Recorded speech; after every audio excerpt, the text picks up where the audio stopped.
Hello. Hello. Hi. No cold open from me today. I'm not giving you anything.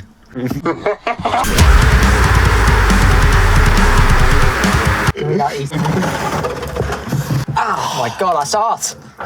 Oh yeah, it's a heater. Right, we're here doing the isolate inside the session. We're gonna do what we did with the last ones, jump into the song in depth a bit, tell some stories about it, and we hope you enjoy it. Thank you very much. What the lyrics about, Mark? Straight to the point, I see Cameron. Be a bit more NPC, the area. Marker. Okay, so Isolate's lyrics continue the story from In Prison and Asylum. The whole saga's sort of about someone who's become trapped in their own self-destructive thoughts and mental state. Bit like me, stuck here doing this. He's just happy he's got to eat. Oh, it's too hot now. What's In Prison about? Well, In Prison was the first stage, and it documented like a traumatic event in someone's life that they didn't have a good outlet for. Asylum then furthered that. It's where that grief starts to become anger. Instead of having a healthy outlook and realizing that the world's not really against you and that these things happen, you start to form that bubble of like, and you just see all the negativity in the world, and you just see all the bad things, and you forget to see the good.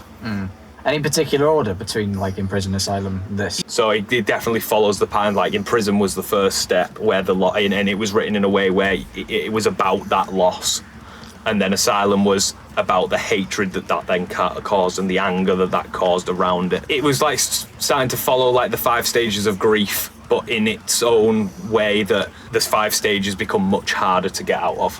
So it really puts Isolate into a good perspective. It's about how you then begin to isolate yourself from normal living, how you become isolated from people who are always seeing you as someone who's just a negative influence, and how the isolation starts to drive on your mind that you're seeing the world in a way that everyone's not seeing it, because you're only seeing the bad and the negative, whereas you're not seeing the bigger picture that there is good in the world, because you're blinded by that negative thing that's happened, and then that taints everything else around it.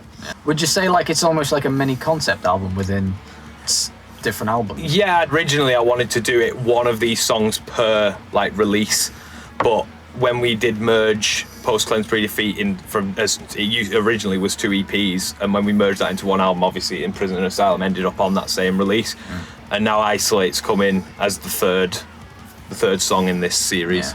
Let's talk about TikTok. No. Not the app.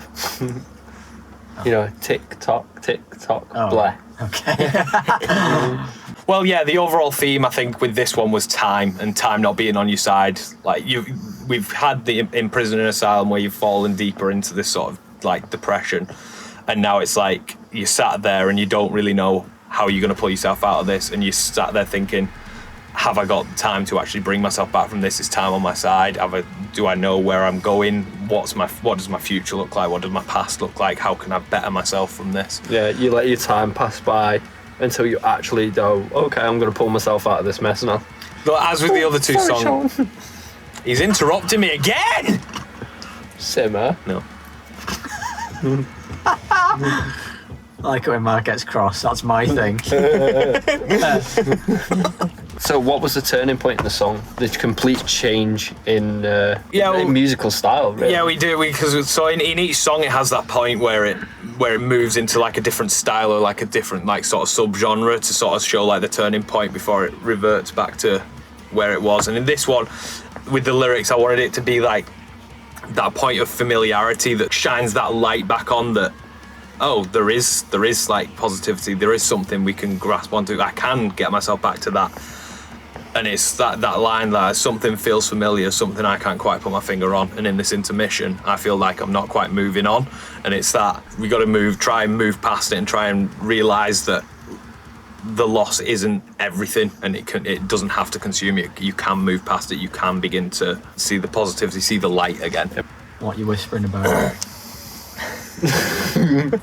It's a valid question. Be less enthusiastic. What are you whispering about, Mark? So the double voice thing was quite a unique idea. Yeah, We've not done that before. Yeah, so when we were in the studio when we were writing that part, weren't we? We wanted it to sort of follow the structure of the other two songs in a way, but make it its own unique thing. Well, it originated because we couldn't think of a part. Yeah, it did. So we were thinking, how can we make this a bit more and a bit different? And Don't know why that was funny. I say? No. Have a kit. We'll Please, talk about the carry on. lyrics and we'll Okay.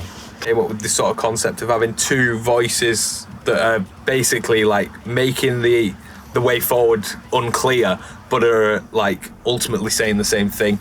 Yeah. And we sort of sat down and I said, you write one side, Yeah. and I'll write the other side, and then we'll sort of put them together, and eventually they'll join. And we spent a while because we wanted them to join up at the end, didn't we? And it's like leaves me where I belong, and then alone comes into the. It was a lot different to anything we've done, and it took a different turning point to try and get the vocals to stand out, even though there's two things going on at the same time. Yeah, and then I carried that on into the next section where we had the big screams over the top, but we had that underlying melody, and I wanted that to sort of symbolise the fact that that voice is there, the nice melody is there, but it's buried underneath all these layers of like hatred, of the negativity and the anger and all the parts that you've been piling on. Oh, Rob, you're alive.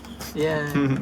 Okay, so like the last chorus, the lyrics are different slightly in the first half. Yeah, in the first So half. how did you come about doing that?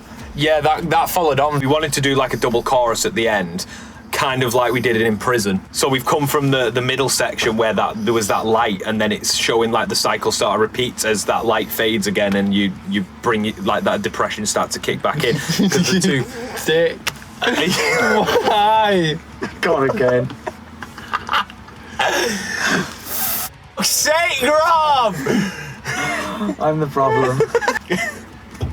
In this one, instead of having a continuation and new lyrics coming after the chorus to like build on it, what we thought was bring the new lyrics in first to show the cycle sort of starting to repeat, and then repeat the first chorus's lyrics.